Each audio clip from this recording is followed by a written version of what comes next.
Après avoir découvert Tokyo, nous partons pour Hakone, une oasis pas très loin de la capitale. On va y dormir une nuit et on prévoit de faire le Hakone Round Course. En gros, c'est un trajet qui fait une boucle et qui te permet de faire un tour sympa de Hakone et de ses environs, avec des paysages assez zinzin de l'espace quoi. On va vraiment péter un plomb les pupus. Alors si vous n'avez pas vu le premier épisode à Tokyo, le lien est en description. C'est parti.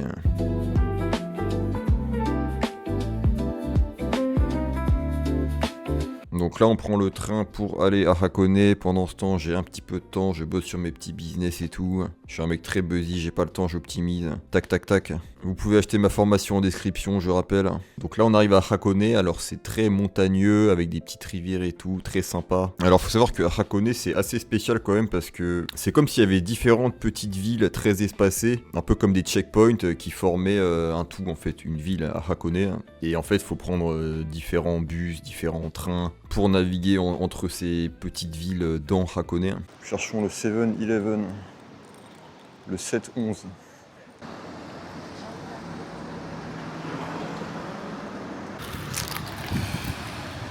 Voilà, alors là, petit sandwich triangle pour se requinquer. C'est marrant, ils ont du pain sans croûte et la taille des sandwichs est assez petite. Mais bon, franchement, ils sont très bons, j'en ai mangé quasiment tous les jours. Alors j'ai un peu fait une overdose au bout d'un moment, mais ça passe bien, tu vois. Donc voilà, tu vois, petit paysage très ikigai, très yin-yang, zen et tout. Donc là, on est dans un petit train montagnard pour aller à Gora Station.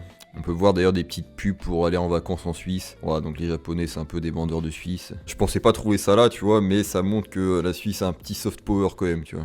Le train repart en arrière, on sait pas pourquoi là. Qu'est-ce que se passe? Le train, il en a marre, là, il pète un câble. Ou alors il s'est planté de route, je sais pas. C'est assez spécial en fait parce que ce train, il fait genre un trajet en feuille morte pour s'arrêter à différentes stations. Donc en fait il va monter à un endroit et ensuite il va revenir en arrière pour revenir sur la route principale. En fait le conducteur il switch, il va à gauche ou à droite du train pour conduire.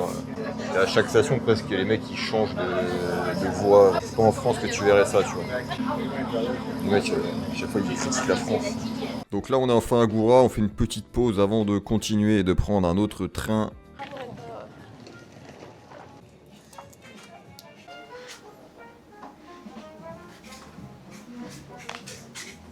Ils mettent du lourd, ils mettent du lo-fi, du jazzy un peu, je suis très très fan. Ça je valide, hein. Ils sont bons en tout ce qui est relaxation, détente, franchement. Ils sont très très chauds. Kogut. Ile to kosztuje? 800, czyli jakby 18 zł. On est sur quand même du 20 €, tu vois, après c'est de la qualité, mais bon. Les amis, voilà le cable car funiculaire pour monter du coup vers la région volcanique là. Ouais, c'est blindé quoi. Du coup on attend la suite. Le magasin là ils m'ont régalé avec la musique là, lo-fi là. Ça part en 5 étoiles Google Maps, hein, franchement. À faire et à refaire. Hein.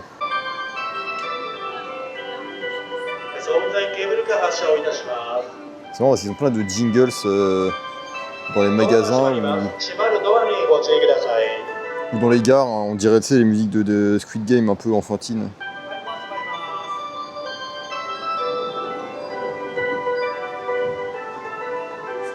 Ils sont blindés là-dedans. Là. Ça va transpirer sec. Bon voyage. ChatGPT a beaucoup aidé franchement pour la logistique, te dire quel pass acheter, quel truc acheter, quand, où à quel guichet. Parce que en fait c'est traduit dans les stations, dans les gares, partout. C'est traduit en anglais des fois, mais des fois à moitié ou en partie et c'est compliqué de s'y retrouver quand même, tu vois. Et s'il n'y avait pas Google Maps, ça laisse tomber là, c'est finito mais bon. Il y a les outils, il y a l'IA, faut utiliser. Hein. Les mecs anti-IA là on vous voit là. Merde. Soit tu t'adaptes, soit tu meurs. C'est rempli de gens, voilà. On est dans le ropeway. Merde. Let's fucking go. Donc là on arrive à Owakudani, alors c'est une vallée volcanique formée il y a environ 3000 ans. Le volcan de Hakone est toujours actif, donc on voit de la chaleur et des gaz volcaniques qui s'échappent. Là c'est du soufre en jaune. Hein. Tu vois c'est du soufre en jaune là. To jest wulkan. Nie chcę patrzeć, bo Sur le point d'exploser. Hein. O Jezu, wiatr wieje. On passe, il y a Mont Fuji, Tam. Mont Fuji, les gars, là-bas, là. Le fameux. Hein.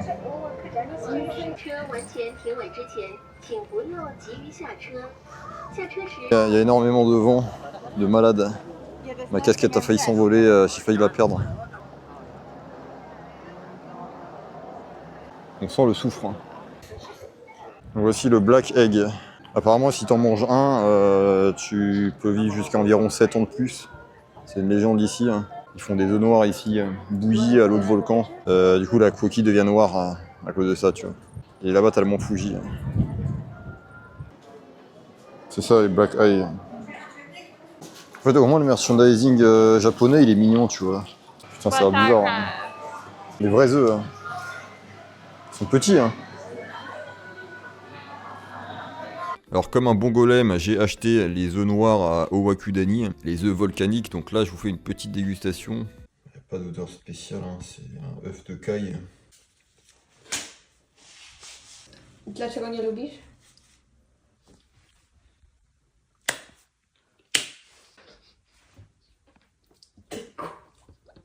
C'est le visage de homme qui est forcé à manger les choses qu'il n'aime pas.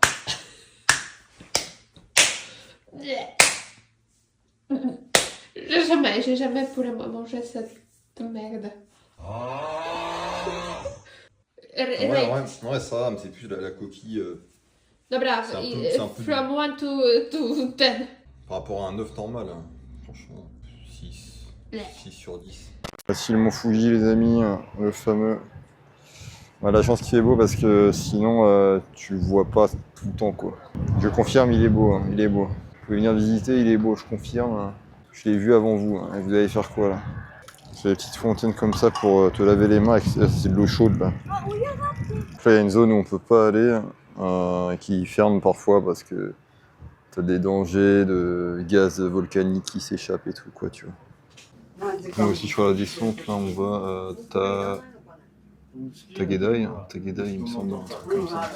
Donc là on arrive enfin dans la zone près du lac. Alors l'hôtel où on dort c'est Hanaori. Il est un peu cher mais franchement pour une nuit je recommande parce que c'est un 5 étoiles. Il y a un onsen dedans, donc un bain thermal, une très belle vue et un buffet très sympa. Donc là je vous préviens, je vais faire ma petite chippie, ma petite instagrammeuse parce que voilà, faut bien que je montre un peu ce que je fais de l'argent des abonnés, merde. Je préviens d'ailleurs c'est pas un partenariat, hein. Moi je vous donne les vraies bonnes adresses mon gars.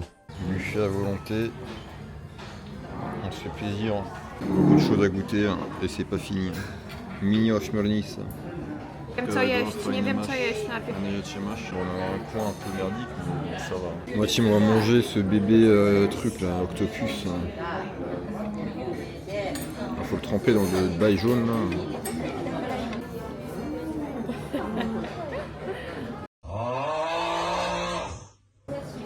Się przekonasz w Japonii do śmiorniczek. Ouais, c'est bon, mais j'ai toujours un problème avec la forme. Et on enchaîne avec les sushis. Encore des petits trucs avant. To jest zupa z bambusa. Patrz. Ok les amis, donc plein de petits desserts, très sympa. Ciekawy deser, bo to jest nazywa jakiś tiramisu, nie? Ouais, tu te sers, tu prends ta merde. Ouais, tu prends ton truc. C'est moi le bordel, hein. Ça ressemble à un mollusque un peu, genre. C'est cool parce qu'on peut tester pas mal d'alcool japonais. Ils ont carrément du vin à l'orange, vraiment pas mal pour le coup. Du vin au citron et de la liqueur à la tomate qui était bien dégueu pour le coup. Tout ce qui est tomate et tout, liqueur, boisson, moi je suis pas fan. Mon gauchisme s'arrête ici. Moi c'est Nestorboten. Ça c'est la vodka japonaise. Ouais, ça va, il y a un petit goût apaisant. Genre une vodka à 40%, elle t'arrache un peu plus la gueule quand tu bois que ça à 55% en fait. Mont Fuji whisky, vas-y, je vais goûter. Ouais, aujourd'hui on s'arrache la gueule. Oh putain. Le whisky c'est trop... ça arrache trop en fait. Je supporte pas le whisky en général, enfin bref, l'alcool fort tu connais, mais je pourrais pas te noter ce whisky sur 20 en fait. En vrai c'est bien parce qu'on peut tester beaucoup de plats japonais à petite dose et savoir ce qu'on aime. Moi on se réveille, petit déjeuner tranquille, yaourt, soupe de riz. Donc, tu vois au Japon les mecs, Ils mettent leur téléphone sur la table là, pour réserver la table, en mode pour montrer qu'ils sont là. Putain, bah, mon gars, s'il était en France, voilà quoi. On connaît la suite. Petite vue depuis l'hôtel sur le lac Achille. Nous allons prendre le bateau après.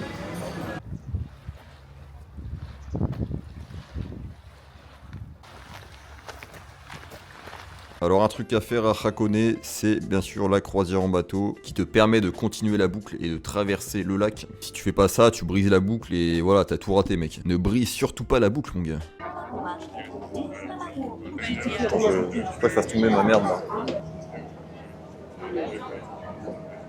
Franchement les gars, si vous voulez faire ce truc, prenez le Hakone Free Pass parce que depuis hier là, avec le volcan et tout, tous les transports différents qu'on a pris, c'est beaucoup plus rentable avec le Hakone Free Pass quoi. Même le bateau maintenant tu vois. Ok donc là c'est les VIP là. Eux ils ont l'avant du bateau, ok. Nous on est la plèbe, on est des petits merdeux tu vois. Oh, on peut monter en haut aussi vite fait. Hein. Je vais monter un peu. Il y a plus de vent quoi. Bon t'as des canons mais ils sont bouchés quoi. Ils sont plus en état. Hein. Bien arrivé de l'autre côté. On voit le mont Fuji avec le bateau derrière. Enfin l'inverse plutôt. C'est assez rapide, hein, on va 20-30 minutes. Là-bas c'est la zone volcanique où on était hier. Donc hier on s'est fait les bains thermaux là, à Hansen. Donc je pouvais pas filmer dedans parce que voilà, les gens sont tout nus et c'est écrit interdit de filmer quoi. C'est sympa mais hyper chaud, franchement plus chaud que toutes les thermes où j'étais quoi. En fait tout est kawaii chez eux. Hein. Genre tous les avertissements, les maps et tout, ils mettent des petits trucs mignons kawaii, tu vois, c'est abusé. Il y a beaucoup de Japonais hein, qui viennent ici en vacances. Hein. Je pense qu'il y a pas mal de touristes aussi, chinois, thaïlandais, philippins et tout quoi. D'ailleurs, je sais pas si vous avez remarqué, mais les voitures sont vraiment fines ici. Genre vraiment, ça fait la moitié presque d'une voiture européenne, tu vois. Ils sont plus fins, je sais pas, peut-être plus petits, je sais pas. Tu vois, la différence. Hein. Faut savoir qu'à l'époque, Hakone c'était un point de passage stratégique entre Tokyo et Kyoto. Et les voyageurs pour aller d'une ville à l'autre devaient passer par Hakone. Franchir les montagnes de Hakone et passer par un important poste de contrôle à Hakone qui vérifiait ce qui entrait et ce qui sortait de Tokyo. Donc voilà, contrôler si jamais il y a des armes, si jamais il y a des femmes qui vont d'un point A à un point B, s'il y en a un qui veut préparer une rébellion, s'il y a des trucs bizarres. Donc voilà, c'était un peu un poste de douane si vous voulez. Je sais pas si on voit, il y a un aigle là, un truc qui vole. On dirait un aigle là. Genre il est beau, il a une belle gueule, tu vois. Les amis, le voici, le fameux Torii de la paix, rouge. Avec le Fuji à côté. J'ai payé 3000 € juste pour être là. Tout ça pour voir ça. Allez, on rentre à la maison, c'est parti. Il n'y a personne qui se baigne. Hein. Je pense pas que tu puisses te baigner ici. Hein. Pourtant, ça donne envie, tu vois. Mais ils sont assez timides sur les. Je sais pas, de manière générale, tu peux pas faire de folie, tu vois. C'est pas l'Espagne.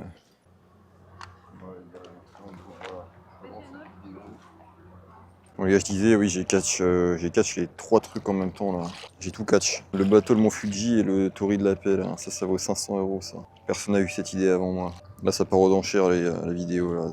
500 € off de base, qui dit mieux. Je vous fais un NFT de cette vidéo, ça va partir très vite. Parce que c'est, on dirait un cimetière. Les mecs ils mettent des pierres partout sur les statues, sur le sol. L'Arche d'Alliance, l'Arche de Noé. Donc là on arrive dans la zone où il y a le fameux Torii de la paix, celui de Hakone est particulièrement connu. Avec les sacs à dos là ça commence à tabasser tu vois. Donc là un petit truc pour se laver les mains là. Alors je me corrige, c'est pas un endroit spécialement pour se laver les mains, genre une salle de bain tu vois. Mais au Japon t'as une tradition quand tu rentres dans un sanctuaire ou dans un endroit où il y a des temples, bah en fait tu dois te laver les mains avec de l'eau sacrée pour purifier tes mains, c'est un peu un rituel quoi tu vois. Alors c'est le boss des temples de la paix. Enfin, là t'as des sortes de box, t'écris ton vœu et tout, tu payes 200 yens et tu mets dans la box. Et après ils font des rituels et tout pour prier pour ça en fait, tu vois. Comme à côté là t'as un truc, t'écris ton vœu aussi. Et il y a quand même pas mal d'endroits touristiques où c'est écrit que en japonais en fait. Il y a très peu d'anglais, tu vois. À part à Tokyo où c'est quand même bien écrit en anglais. Ici il y a 5% de trucs en anglais traduits en anglais, tu vois. 5-10%, tu vois. Donc là t'as un mur avec toutes les nationalités des gens du coup qui ont écrit leurs prières, leurs vœux pour leurs proches, tu vois. Là il y a un bon spot pour Amstramgram. Ça part direct, ça part sur Amstramgram. Bon les amis, nous voici à The Place. Regardez la queue pour la photo là. Pour une photo tout seul, tu fais toute cette queue là. Ça continue tout là-bas là. T'attends quoi 30-40 minutes peut-être, puis ça continue un peu là-bas encore. Pour la photo, pour être le main guy. The main guy. On va pas faire ça parce que voilà, flemme, c'est bon, on n'a pas que ça à foutre, tu vois. Mais voilà, ce sont les ravages du tourisme de masse. You are the main guy. Attendez, je suis le main guy. Là, c'est moi là. Il n'y a que moi, il n'y a personne d'autre. Ragez pas, ragez pas. Là, il y a un spot très sympa. Le chemin là. C'est mal ici. Petite fontaine. The main guy. It's cute to be the main guy.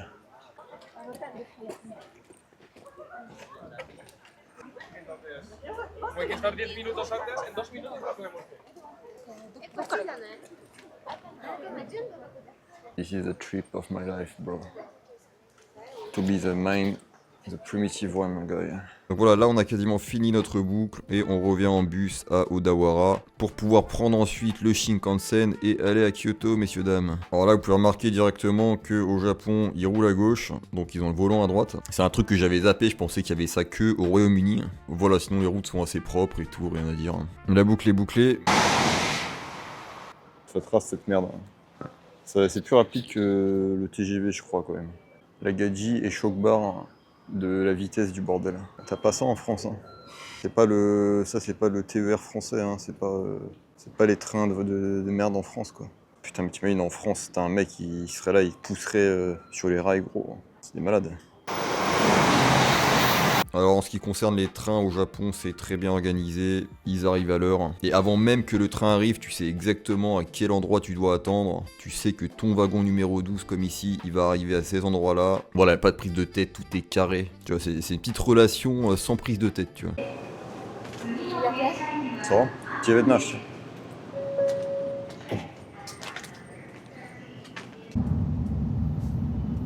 Voilà, en tout cas, c'est le premier Shinkansen qu'on prend, et effectivement, il est très très rapide. Je vous confirme le no fake. Donc là, on part pour Kyoto, et c'est la fin de ce deuxième épisode, les amis. On se voit du coup la semaine prochaine pour Kyoto, une étape importante de notre voyage au Japon. Ça va péter. Donc voilà, n'oubliez pas le petit like si vous avez kiffé l'épisode, et on se dit à la semaine prochaine, les amis. Arigato. Sayonara.